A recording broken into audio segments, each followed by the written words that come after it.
What's up, guys? Welcome back to another video. If you didn't catch the last video where I did the unboxing, we partnered up with Mishimoto, so we got a radiator, a shroud, and some hoses to put on the car. Other parts that are Mishimoto that are already on this car are the fan switch and the thermostat. So basically we're going to pull off all the tucked radiator stuff and then work on getting the shroud on the new radiator. It should be a pretty straightforward video. So on mine, first we have to take off this radiator duct that I made. Probably going to save it since it is real carbon. Probably cut it up for something else. We have 3 10s across the bottom, and then there's 2 on the top that I may have to take the grill off, or I might be able to get them from here. And then once we get that off, we'll come over here.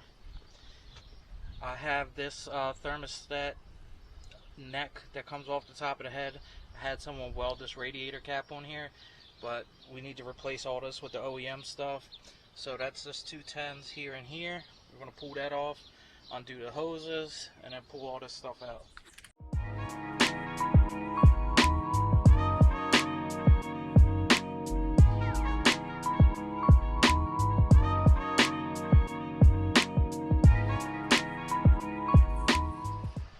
Alright, so I got everything pulled out. It was pretty simple. A couple things I forgot about is this hose right here that goes around to the idle air control valve.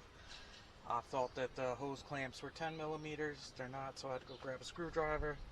But anyway, the upper water neck housing, I got this cleaned off here. And I have OEM one sitting right here. So I'm just going to put some gasket maker around there, get this bolted back on so that has enough time to dry, and then while we're waiting for that to dry, we're going to go and put the shroud on the radiator.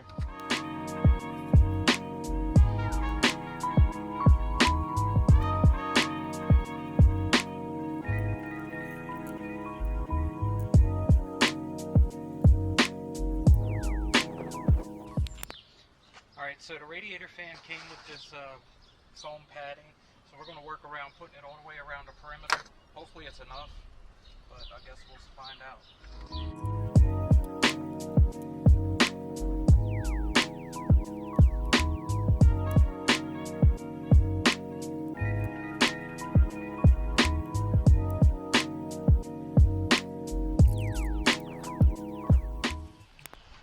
Alright, so now we have the shroud sitting on the radiator.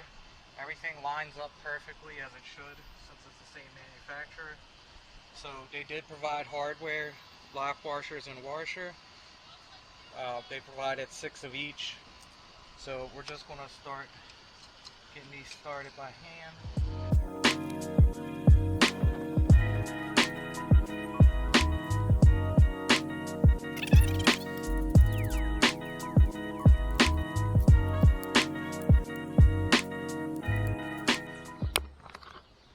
Alright, so I did put the little rubber feet that go on the bottom of the radiator in the 2 holders. I removed my coin overflow because that was sitting right here. It's probably going to be in the way. So right now I'm just going to grab the radiator and sit it in its place.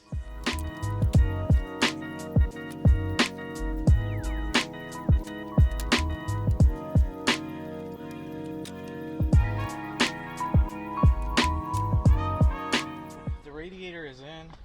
It's really good fitment.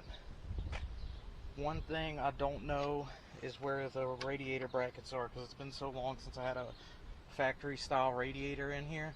I found one, but it doesn't look like it's going to work unless I cut the little lip off that goes down, because the bolt hole isn't lining up, and that's pretty much what's holding it from lining up.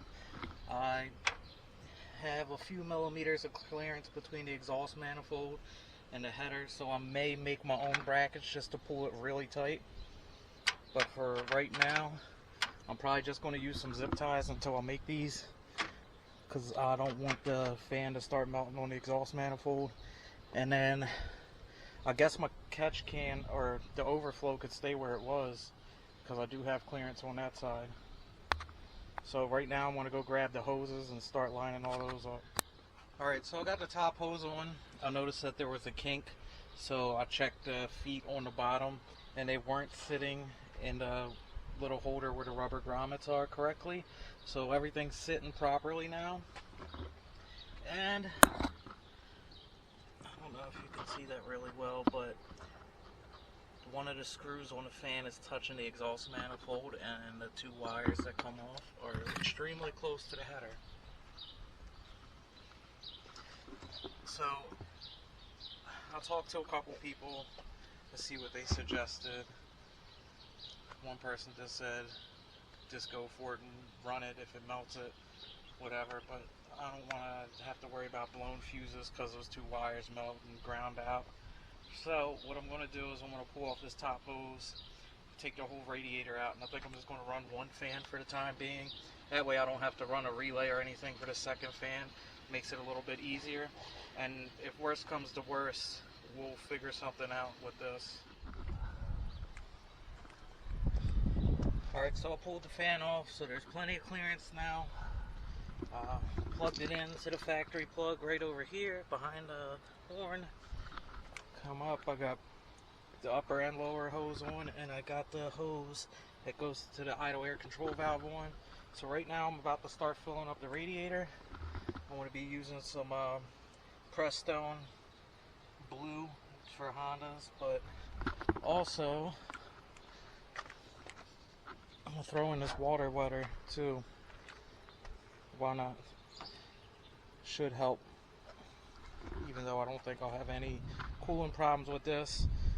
Like I showed you earlier, the radiator bracket is not going to work, so I just got this zip tied for the time being. It looks super ghetto, so as soon as I get done with this, I'm going in the house to order some so we can get this taken care of. But I'm going to start bleeding all the stuff now.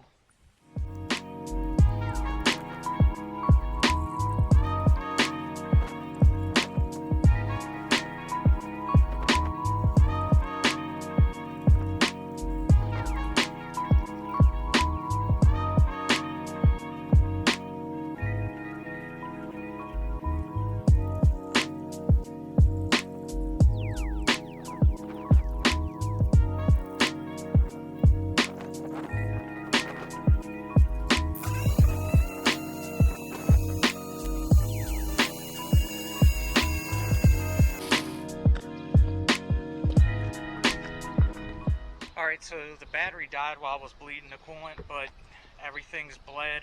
The car didn't get over 178 at idle, which was perfect for me. Held the gas down and got it up to like 195, and it only took like about 2-3 minutes to get it back down to 178 at idle. It's not breezy at all today. It's actually about to start raining, so I finished just in time.